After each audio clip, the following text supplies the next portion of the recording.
All right, it's another Monday. You know, it's time for Tops and Flops. I'm Deji. Kelechi is right here with me. It was an amazing weekend of football with some heavyweight clashes across all the major leagues across the world.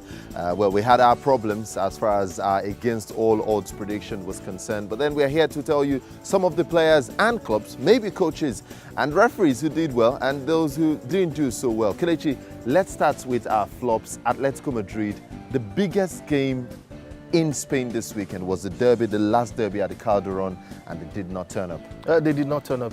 It was a huge shock. I think it's their first huge defeat in over 430 games at the Calderon, if I'm not mistaken. And also, the fact that they didn't show up for that game, nothing to show from these two sides, nothing at all. From Atletico Madrid. Real Madrid were better than them in all angles, every department. I think Diego Simeone himself also maybe should have taken the crown himself, but the team takes the fall as a flop.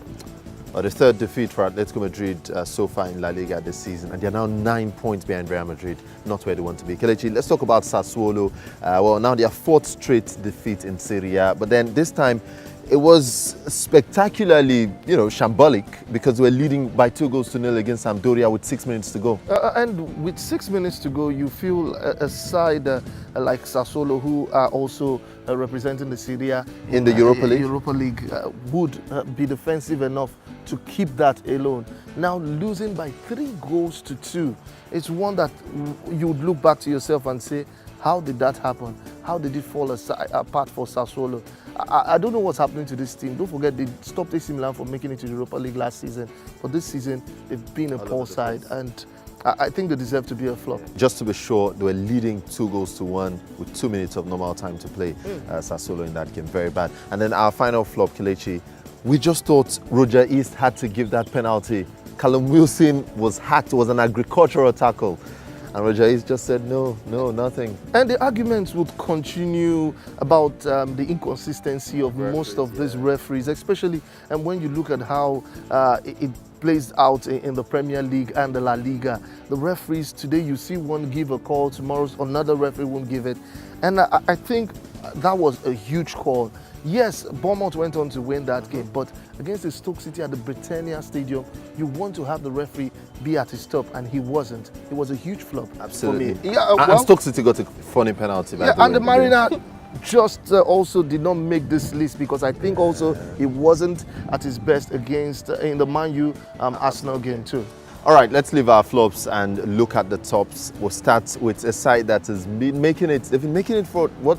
About 5-6 weeks now. They own it. They own it. RB Leipzig won't leave the tops.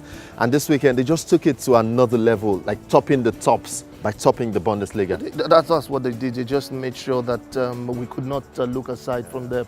Maybe you would have wanted to go for a Sampdoria with what they did against Sassuolo. But when you look at Leipzig, this side just gained promotion.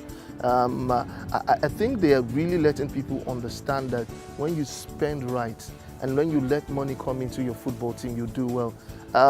Aside TV rights, they earn more than even Bayern Munich in the Bundesliga this season when it comes to brand sales and also gate takings. Leipzig deserve to be the top. In fact, they deserve to top the top. Absolutely. Because they're now on top of the Bundesliga. Bayern Munich lost to Borussia Dortmund, so the champions are 3 points behind Leipzig. Who would have thought after just 11 games? Let's look at another top this weekend. Yaya Toure. In life, all you need is an apology, Kelechi. Well, you might say the apology, but I also think Yaya Toure also was smart. He kept his head down, went on to training, did the job. That's the difference between what happened between Yaya Toure and Pep Guardiola, and also what happened between Mancini and Carlos Tevez. Yaya Toure didn't say much. It was the agent who was speaking, kept his head, got his chance to start. So when the manager told him it's time to play, he gets 2 goals. And just those 2 goals alone were enough to see the game off for Man City. I think he deserves to be there too. Well, important 2 goals for Yaya Toure and Manchester City, because he gave them the 2-1 victory over Crystal Palace. And finally, Cristiano Ronaldo. There's been so much said about him this season, is in decline and all of that. But against Atletico Madrid, biggest game game of the season for Real Madrid so far this season. It's under big. Every football club will want his player to be on the decline as far as you play score a hat-trick. Cristiano Ronaldo. Then why not be on the decline? I still want to understand why people put so much pressure on Ronaldo and Messi every time. I think these players are on a different level, coming on a derby day against a very disciplined Atletico Madrid side, scoring a hat-trick.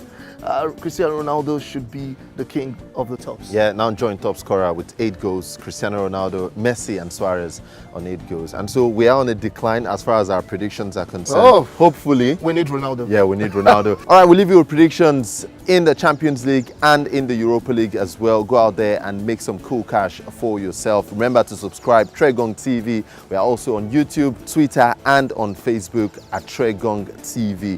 Till next time, see you.